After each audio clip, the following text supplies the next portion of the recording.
Bien le bonjour et bienvenue. Pourquoi elle parle comme ça? Bon, bonjour et bienvenue sur ma chaîne Au Boudoir de Candy Shy. Aujourd'hui, on va faire une gazette.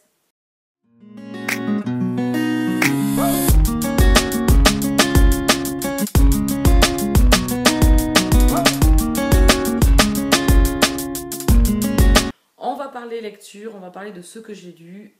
J'ai pas mal de choses à vous raconter, j'ai pas mal de livres dont j'ai envie de vous parler. J'espère que vous avez un peu de temps devant vous parce qu'il y en a quand même quelques-uns. On va parler de Le sourire des fées de Laure Manel, Le livre des Baltimore de Joël Dicker. On va parler de La dernière Anastasia de Tina Muir. On va parler de Trouver l'enfant de René Delfel et on va parler de So What de Lou Marceau. Donc on va parler contemporain, on va parler thriller, on va parler drame contemporain et fantastique. Et chiclite.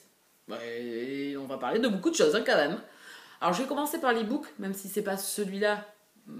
Normalement je devrais commencer par Le sourire des fées, mais c'est le premier dont j'ai besoin de vous parler. Mais on va commencer par celui-ci parce que c'est un e-book. Donc La dernière Anastasia de Tina Muir, que j'ai lu en lecture commune avec les copines. Il y avait Blablamum, il y avait Calacatlove, Julie, Pâte citrouille. C'est un fantastique. Alors, c'est pas une romance fantastique, c'est un fantastique avec une pointe de romance. On est toutes d'accord là-dessus. Moi, la première, parce que le fantastique prend vraiment le pas sur l'histoire. C'est ce qu'on a envie de connaître et c'est ce que l'auteur nous raconte. Dans cette histoire, on va suivre Anna, qui est poursuivie dans une forêt. On ne sait pas pourquoi. Voilà. On est catapultés, nous aussi, dans cette forêt. On ne sait pas trop. Et puis, la magie où les contes russes vont venir nous rencontrer et vont venir rencontrer Anna, même si elle les connaît déjà depuis un petit moment. Elle va rencontrer la Baba Yaga, donc qui est une légende russe, un conte de fées, mais encore non, parce qu'elle n'est pas très sympa, c'est une sorcière assez méchante, hein, elle fait la pluie et le beau temps. Donc elle est confrontée à cette personne, enfin cet être, et on va en connaître un peu plus sur son passé à Anna et sur sa famille. C'est très flou au départ, on ne sait pas trop où c'est qu'on tombe. Elle va faire la rencontre de Jervis, qui va en fait l'aider dans sa quête. Jervis, c'est un petit peu un gentleman anglais, un peu charismatique et flegmatique, c'est comme ça qu'on dit. Et un peu Arsène Lupin, un peu James Bond, voilà, un peu tout ça. Ses acolytes sont Joséphine et Liam, je crois que c'est le garçon, qui m'ont beaucoup plu. Voilà, c'est un trio très attachant, trois personnes qui ont vécu des choses difficiles dans leur vie. Entre Anna et Jervis, il va y avoir une attirance, c'est un peu comme une évidence, on va dire. Et à partir de là, on va partir en quête de réponses, en quête du passé d'Anna, dont on lui a tout caché. Et à partir de là, on est vraiment dans une course contre la montre. Donc on va traverser, on va être en Russie, puis après on va être à Londres, après on va être en France, on va retourner en Russie, enfin voilà. On a vraiment une cavalcade comme ça avec ces personnages. Et on va apprendre la légende de la Baba Yaga, on va apprendre l'histoire de la famille d'Anna, et on va apprendre l'histoire avec un grand H de la Russie, des grands tsars de Russie, de la dernière famille de Russie, les Romanov. Voilà. Et l'auteur a su, autour d'Anna, en fait, nous créer toute une histoire qui nous tient en haleine et dont on veut avoir le fin mot sur cette famille, sur cette grande famille du dernier tsar de Russie, Nicolas II. J'ai vraiment été alpaguée par cette histoire, par tout ce qu'il y a autour d'Anna. Voilà, ça m'a beaucoup plu. Le fantastique mêlé à ça, à l'historique, on va dire, m'a beaucoup plu et c'était très sympa. La romance, elle, suit son cours, en fait, c'est comme une évidence. Donc, en fait, c'est pas ça qui prime, en fait, dans l'histoire. Cette histoire s'est bien passée, sauf que j'ai des bémols. J'ai trouvé qu'il y avait beaucoup de longueur, malheureusement. Beaucoup de longueur. Ce roman, je pense qu'il fait 540 pages, si je me souviens bien. C'est trop long, malheureusement. Ce roman, en 350 pages, je pense, l'auteur peut nous mener là où elle veut. J'ai trouvé qu'il y avait par moments des choses qui ne m'apportaient pas plus que ça. Elle avait besoin quand même d'étayer sur ces personnages qui sont Jervis, Liam et Joséphine, qu'on en connaisse quand même un peu plus sur eux aussi. Sur Anna, Donc ça, on a, puisque c'est elle voilà, c'est elle le catalyseur de tout ça. Donc ça, c'était super bien. Mais malheureusement, j'ai trouvé qu'il y avait trop de longueurs qui m'ont plombé par moments où j'ai, alors je vais l'avouer, lu un peu en diagonale pour arriver au passage les plus intéressants où vraiment j'avais de l'entrain et de l'action et où je voulais des réponses. Le roman est scindé en 3 parties. La 3e partie est un pur régal. Donc en fait, il faut que vous passiez les 40 premiers pourcents pour être vraiment alpagué dedans, où vous commencez vraiment la quête, où vous voulez avoir des réponses sur tout ce qu'on lui a caché et tous les indices qu'on a pu lui laisser à Anna pour qu'elle découvre en fait son histoire. Et la 3e partie est excellente parce que c'est là où il y a toutes les ramifications, où on a vraiment ce côté conte et où on a l'histoire des Romanov. Enfin voilà, je peux que vous conseiller ce roman-là, mais attention, il y a des longueurs. Voilà, moi c'est le gros bémol que j'ai et ce qui me donne... Alors c'est fou parce que c'est une lecture que j'ai aimée et en même temps par moments je me suis dit allez, il faut que ça reparte là, il faut que ça reparte. Voilà, donc je peux pas dire que c'est en demi-teinte parce que le fond du fantastique et l'histoire en elle-même est vraiment bien. La 3e partie, il n'y a pas de temps mort, donc vous êtes vraiment dedans. Donc j'ai quand même passé un bon moment. Mais je préfère vous prévenir. Donc et que c'est vraiment du fantastique. Enfin pour moi c'est vraiment du fantastique. Hein, voilà. Mais l'auteur mène ça de main de maître. Voilà, il y a vraiment un côté historique qu'elle tient très très bien. Et elle a fait une ramification autour d'Anna avec tout ça. Et tout va s'imbriquer en fait. Tout va s'imbriquer. Et c'est trop bien. Voilà. Donc je lui mets un 15 sur 20. J'ai passé quand même un bon moment de lecture. On va passer à maintenant au livre papier. Donc je ferme mon petit bullet journal. Avec Le sourire des fées de Laure Manel. Ce roman, c'est la suite de La mélancolie du kangourou. Attention, pour ceux qui voudraient plonger directement dans celui-ci, je pense qu'il est important de lire La mélancolie du kangourou. Je pense que vous pourriez comprendre en fait ici, parce que Laure Manel nous rappelle les faits un petit peu, à chaque fois qu'il se passe un événement, elle nous rappelle les faits du tome 1, il n'y a pas de souci. Mais je pense qu'il serait dommage de passer à côté de ces personnages. Donc on va retrouver Antoine, Lou, Rose, Hermance dans une nouvelle histoire, dans leur vie qui a continué. On a fait un petit bond temporel. C'est avec joie et délectation que j'ai replongé dans ce roman. C'est avec beaucoup d'émotions, vraiment beaucoup d'émotions. J'ai adoré. J'ai retrouvé la plume de l'auteur, donc ça je sais à quoi m'attendre, donc ça il n'y a pas de souci. Certes, c'est un service presse, je ne vais pas vous le cacher, c'est un service presse des éditions Michel Lafon. J'en suis au 4e roman de cet auteur. Si j'avais pas aimé, si j'aimais pas, j'aurais pas continué. Mais j'adore tellement. Et retrouver ces personnages m'a mis tellement de baume au cœur. Pour moi, cette famille, c'est un peu la mienne. La plume de l'auteur amène tellement d'émotions.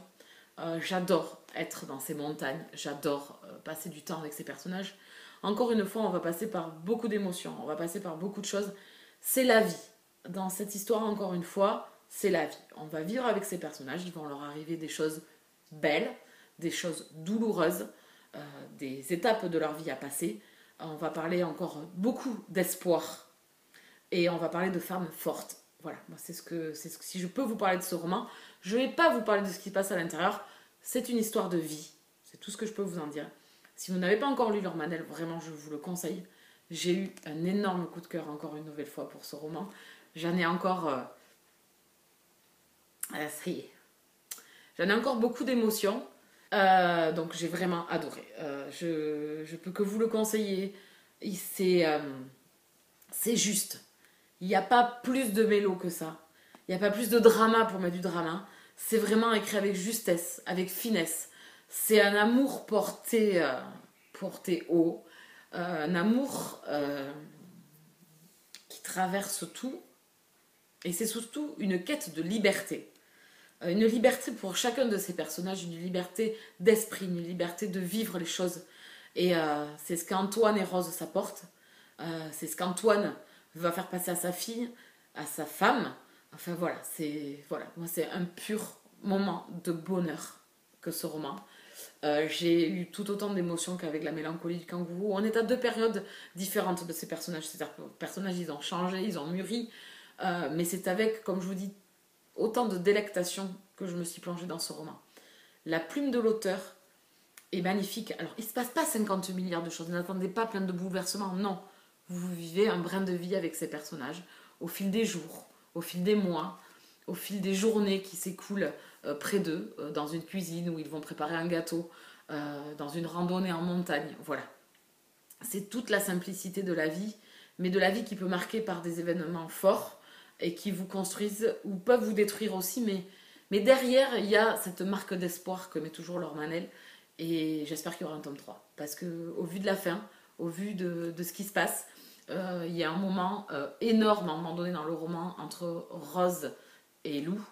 Et j'ai adoré. Voilà. On a une étape de vie, vous passez des années avec ces personnages. En fait, vous passez plus de 20 ans avec eux. Voilà, moi j'ai passé 20 ans avec eux et j'aimerais passer encore 20 ans de plus. Donc je ne sais pas s'il y aura une suite. La fin me laisse amorcer une suite, pourquoi pas, et je me lasserai pas en fait de retourner avec ces personnages. On file sur un petit fleuve tranquille en fait avec eux. Voilà, il n'y a pas de révolutionnaire, il n'y a pas de rebondissement, il n'y a pas de plus de tralala que ça. Mais j'en ai pas eu besoin en fait. J'en ai pas eu besoin, de par la plume de l'auteur, de par ces personnages que j'aime tellement, qui m'amènent tellement d'émotions, autant de joie, de sourire, d'espoir et en même temps de tristesse, parce que j'ai versé plus que des larmes. Donc, je lui mets un 20 sur 20. J'ai passé un énorme moment. Pour moi, c'est un coup de cœur.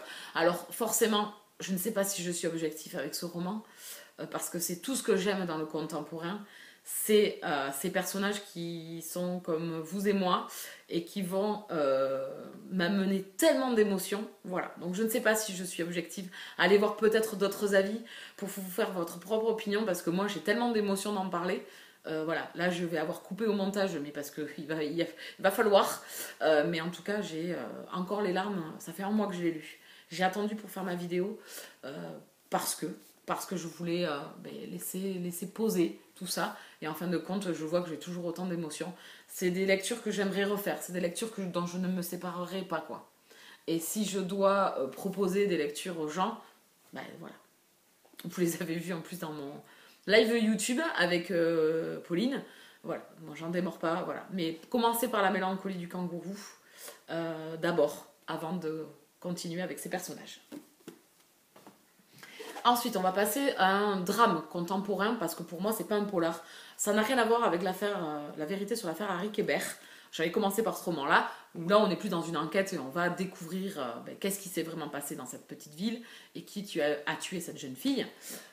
Et donc ici, on va retrouver par contre Marcus, donc le personnage principal de l'affaire Harry Kébert, mais on est totalement dans autre chose. On est vraiment dans la vie personnelle de Marcus, dans sa famille, et il s'est passé un drame, on ne sait pas quoi, et donc on est catapulté là-dedans. Et là encore, c'est le genre de livre un peu fleuve, enfin voilà, où il ne va pas se passer des milliards de choses, mais vous allez découvrir ces personnages. Vraiment, vous allez en fait les gratter jusqu'à la trogne, si je peux dire, si je peux être aussi cru que ça avec cette expression en parlant de personnes.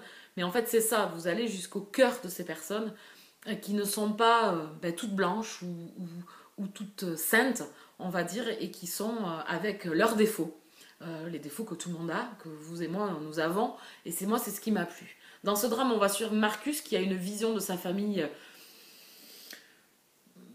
faussée, je pense, faussée par sa jeunesse. On va le suivre d'abord à l'enfance, puis l'adolescence, puis l'âge adulte.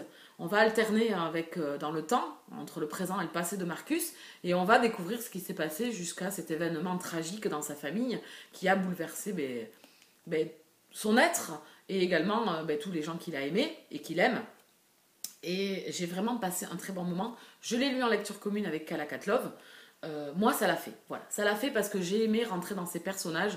J'ai aimé voir ces personnages de par leur choix. À un moment donné, ça va faire un effet boule de neige qui va amener cet événement tragique. On se dit que si les personnes avaient... c'est comme quand vous êtes devant une route.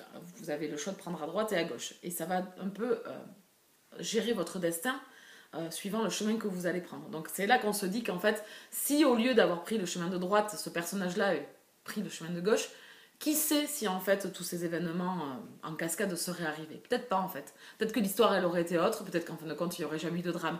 Et c'est ça ce que j'aime en fait quand je lis ça, c'est ce que j'aime découvrir et savoir le fin mot de l'histoire et découvrir ces personnages et leur tristesse au fond et le mal-être qu'ils ont pu avoir par moments et se dire c'est humain. C'est humain de faire des erreurs. C'est humain qu'une erreur puisse entraîner des effets tragiques derrière. et de continuer à vivre et de profiter après des événements comme ça, de profiter de la vie. Donc c'est une erreur bête, on va dire, qui va faire un effet boule de neige pour tous ces personnages. Donc moi, le livre des Baltimore, c'est vraiment la vie de Marcus, sa vie de famille, la vision qu'il a eu des choses, des visions faussées parce qu'il n'avait pas toutes les cartes en main. Et donc du coup, il a une vision très édulcorée des choses, très belle, très... Et en fin de compte, non. Au fil, quand il remonte l'historique et le passé et qu'il apprend certaines choses dans son présent, il se dit qu'en fait, il a manqué d'arguments ou d'événements qui se sont passés dont il n'était pas témoin. Et donc du coup, ça a faussé sa perception des choses. Donc voilà, donc ça, moi, ça l'a fait. J'ai passé un bon moment avec cette lecture. Joël Dicker, ça marche bien. Joël Dicker, c'est tout en douceur. Voilà, on va suivre des personnages, il va vraiment nous faire rencontrer des personnages et on va vraiment rentrer dans leur personnalité. Voilà. Donc il prend son temps à nous raconter son histoire. Moi, encore une fois, ça l'a fait. Ça n'a rien à voir avec l'affaire Harry Kéber où on était plus dans une enquête. Donc peut-être qu'il y avait un côté plus entraînant parce qu'on a envie de savoir. Mais moi, ici, le fait du drame et de savoir quel malheur avait pu détruire en fait un petit peu cette famille et cet effet beau qu'on avait de cette famille. Voilà, donc moi j'ai aimé les réponses, j'ai aimé l'être humain là-dedans. Voilà. Donc j'ai passé un excellent moment. Je peux que vous le conseiller. Alors allez voir d'autres avis parce que je sais que sur ce roman-là, après avoir eu l'affaire Harry Kéber, certains sont plus mitigés. Mais moi ça l'a fait. J'ai beaucoup aimé passer des moments avec ces persos. J'ai essayé de l'aimer. Ça y est, ça commence. 17 minutes. Voilà, je cafouille. Je lui mets un 17 sur 20. Ensuite, on passe à un thriller. Donc j'ai lu Trouver l'enfant en lecture commune avec Mumu. C'était en ayant vu un retour en story de Céline, lecture, et de Séverine dit bien ce livre. Elles ont beaucoup parlé de ce roman. Donc j'ai plongé avec grande joie dans ce roman. C'est un roman qui se lit très facilement et très vite. Bon, moi j'ai mis un peu plus de temps parce que j'avais pas trop de temps de lecture à ce moment-là. On va suivre en fait ici Noémie qui revient en fait sur une enquête qui n'a jamais abouti sur une disparition d'enfants. En fait, elle est enquêtrice, elle est profileuse, en détective privé, et elle recherche en fait des enfants. Elle a passé, ça fait dizaines d'années qu'elle fait ça. On en apprend un peu plus sur elle et sur son passé, et on va suivre donc du coup cette enquête et aussi cet enfant qui a été kidnappé. Et en fait, on va être également dans la tête de cet enfant. Donc du coup, ça met un petit coup et on va être aussi dans la perception de cet enfant et dans son kidnapping et en fait cette carapace qu'elle va se créer et cette vision qu'elle va avoir de son bourreau. Et on va au fil de l'enquête, on va en apprendre un peu plus puisque l'enquêtrice au fur et à mesure va chercher qui est le kidnappeur et va deviner des choses. Et en fait, on va nous apprendre en tant que lecteur qu'est-ce qui est arrivé à ce bourreau, sa vie, comment il en est arrivé là. Donc en fait, il y a une atmosphère, on va se retrouver dans une petite ville où tout le monde est un peu brut de décoffrage. On va retrouver le vieux épicier un peu aigri, qui est un peu ours. On va retrouver un garde forestier un peu solitaire. Voilà, il y a une ambiance, on est en pleine montagne, avec beaucoup de neige.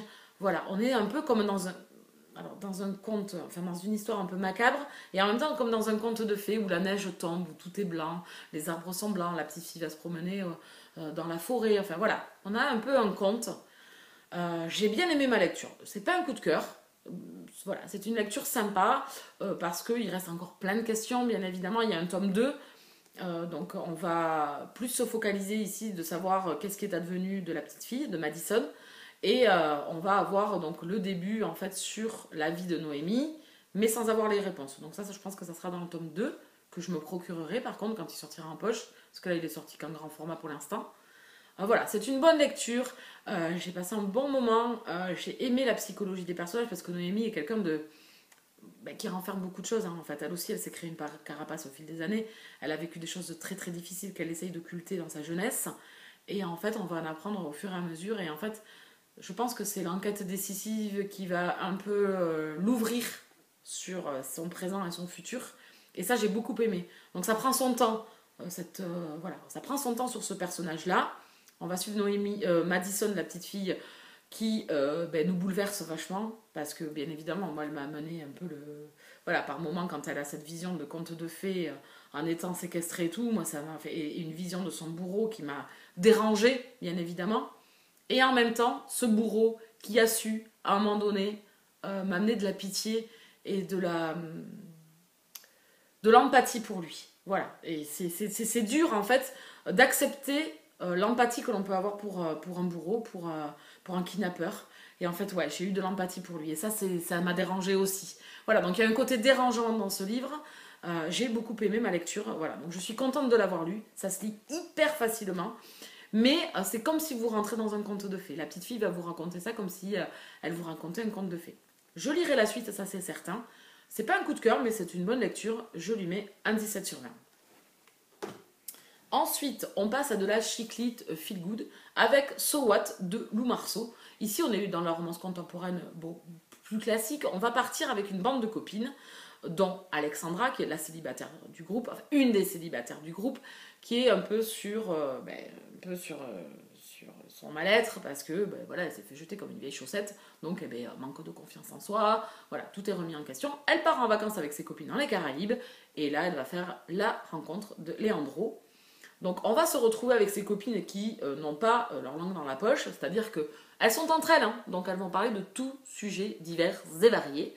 Donc ça par contre c'est le côté positif, c'est que je me suis vraiment retrouvée moi avec mes copines sans filtre, voilà, où des fois on a des discussions dérangeantes et des fois on en oublie même nos copains qui sont à côté et que ça pourrait déranger, voilà. Donc le plus dérangé s'en va. Voilà, donc ça c'est le côté positif. Après la romance, voilà, t'es sympa, mais rien de révolutionnaire. Donc si vous cherchez une lecture estivale, transat, où vous passez un bon moment de détente en même temps avec des copines et en même temps avec une romance, ce livre est fait pour vous. Voilà. Allez-y, foncez. Moi, je vais rentrer un peu plus dans l'histoire où, moi, à un moment donné, j'ai pris cette lecture en me disant que je vais avoir un moment de détente. Si j'approfondis un petit peu et que je me mets à la place de ce personnage où je suis la cible, en fait, je suis moi quarantenaire, je suis célibataire et je n'ai pas d'enfant. Voilà. Donc l'été, bien évidemment, moi je suis en bordure de plage, il y a les histoires qu'il peut y avoir. Voilà. On n'a pas les yeux fermés, hein, on n'est pas aveugle, donc voilà. Je n'ai pas pu m'identifier à Alexandra pour diverses raisons où j'ai trouvé qu'elle était parfaite. Toutes ses amies sont parfaites, elles sont toutes bien foutues, elles ont toutes quelque chose, elles sont toutes belles. Donc moi déjà, ce concept-là me dérange un petit peu parce que, vous imaginez bien qu'à un moment donné, je fais quand même un effet miroir et que je me dis, ouais ben non. Voilà, Leandro est une créature de rêve. Ça encore, on le retrouve dans beaucoup de romances. Donc en fait, Leandro en lui-même ne m'a pas beaucoup dérangé, mais il ne m'a pas plus transcendé que ça non plus. Voilà. Donc voilà, je n'ai pas eu d'empathie pour les personnages. Donc voilà, je ne me suis pas du tout identifiée à eux. Je pense que c'est pas le principe du roman. Donc voilà, moi c'est le bémol. Si vous cherchez vraiment une lecture estivale, allez-y, foncez. Moi, ça a fait le job. Je l'ai gobé parce qu'en fait, en 2 soirées, il était mordu. Hein. Voilà. Donc, j'ai passé un bon moment. Hein. Ça, je ne remets pas en question. Mais par moment, c'est de la chiclite. Donc, on a beaucoup de caricatures, on a beaucoup de trop, quoi. Voilà. Voilà. C'est pas crédible. C'est plus un conte de fées, là aussi. C'est vraiment un conte de fées. Elle va essayer de chercher son prince charmant. Voilà. Donc, là-dessus, je suis totalement d'accord. Moi, après, j'ai essayé de m'identifier parce que il y a des fois où je vais m'identifier et d'autres non, mais là j'étais dans la cible, donc et du coup ça m'a rejetée en fait de cette lecture. Je me suis sentie rejetée. Voilà, donc je vais vous le dire comme je l'ai eu. Voilà, mais c'est pas le but de l'histoire, je pense. Il faut pas d'analyse en fait, c'est vraiment de la chiclite. Je lui mets un 15 sur 20. Et le dernier, alors là, on va parler d'abandon, on va parler de mauvaise lecture. Je vais aller assez rapidement dessus. Je vous en ai déjà parlé en story Instagram et j'en ai parlé également dans mon vlog, donc c'est pour ça que je ne vais pas épiloguer parce que dans mon vlog j'en ai bien parlé, donc n'hésitez pas à aller le voir, c'est le dernier vlog que je vais poster, donc ça sera le prochain je pense. Ça sera le vlog 25, voilà. Allez, vous allez retrouver dedans. Je me suis tentée Vernon Subutex, le tome 1 de Virginie Despentes. J'ai beaucoup entendu parler de cet auteur. J'avais envie de lire, au vu de la 4e, j'avais plus l'impression de tomber un peu dans le genre Bourbon Kid. Pas du tout. Pas du tout. C'est une satire contemporaine, très parisienne, très personnage très noir, très sombre, très désagréable, très laid. Voilà, c'est une peinture de l'humain très mauvaise. Ça m'a laissé un arrière-goût. Je l'ai abandonné. Bon, je suis allée, j'ai tenu jusqu'à 75 pages parce que déjà en 30 pages, j'étais déjà servie. Voilà. Donc ici, on va sur Vernon, qui est viré de chez lui, les huissiers arrivent. Voilà. Donc le mec a perdu son boulot, donc c'est un cinquantenaire, il est en plein bouleversement. Donc ça, je me suis dit, ça peut me plaire quand même, parce que on n'a pas que des trentenaires ou des jeunes de 25 ans. Voilà, le concept me plaisait bien. Voilà, j'ai déchanté, parce qu'il regarde les autres d'une façon qui m'a rebuté. Xavier, notre personnage, parle des femmes, enfin il arrive dans un monoprix à un moment donné avec une femme musulmane qui est voilée. Non mais d'où? Mais d'où tu parles des gens comme ça? Mais d'où tu peux te permettre de parler et de juger? Enfin, moi c'est... Et donc en fait, j'ai eu l'impression que c'était... On met tout le monde dans le même panier. À un moment donné, il parle de suicide alors de noirs, enfin de mort de noirs, mais il parle enfin, tout m'a rebuté là-dedans, de Michael Jackson et de la chanteuse de Bodyguard, je me rappelle plus, Whitney Houston. Enfin voilà, mais je me suis dit, mais non. Donc j'ai tout détesté en fait. J'ai tout détesté parce que c'est une peinture noire des gens, désagréable, sur les femmes, sur les hommes aussi, parce qu'à un moment donné, il est vieux, maintenant il est bedonnant. Voilà. Puis cru par moments, j'ai envie de la piner, enfin, j'ai pas trop compris en fait le côté trash. J'ai pas compris. Je pense que c'est fait exprès par l'auteur. Hein. Je pense que c'est une auteure qui est comme ça. Mais moi, ça m'a pas plu du tout. Voilà, donc j'ai abandonné. Je ne lirai plus cet auteur, ça c'est certain. C'est pas fait pour moi. Voilà, moi, voilà, c'est vraiment une satire vraiment sombre et noire des gens. C'est une sacrée pépite. Ce que je suis désolée, c'est d'avoir payé 7,90 €. Ça m'embête un petit peu. J'aurais pu acheter autre chose. Et d'avoir perdu une heure et demie de ma vie. Quoi. Voilà. Donc, bon. Tant pis, hein. C'est comme ça. Donc je le noterai pas parce que je suis pas allée au bout. Mais vous voyez, je vous parle d'abandon. J'ai pas matière non plus, mais les peu que j'ai lus, voilà, c'était pas du tout une lecture faite pour moi. Voilà, c'est une vidéo très longue, je suis désolée, mais bon, il y avait 6 romans, donc 6 romans, ça prend du temps. Donc n'hésitez pas à vous abonner sur la chaîne et à cliquer sur la petite cloche pour être prévenu des parutions. N'hésitez pas à mettre un petit pouce, s'il vous plaît, monsieur, dame, et à mettre un commentaire si vous avez lu un de ces romans ou si vous êtes tenté d'en lire un. N'hésitez pas. En tout cas, moi je vous laisse là. Je vous souhaite de très très bonnes lectures et je vous dis à très bientôt. Bisous, câlins!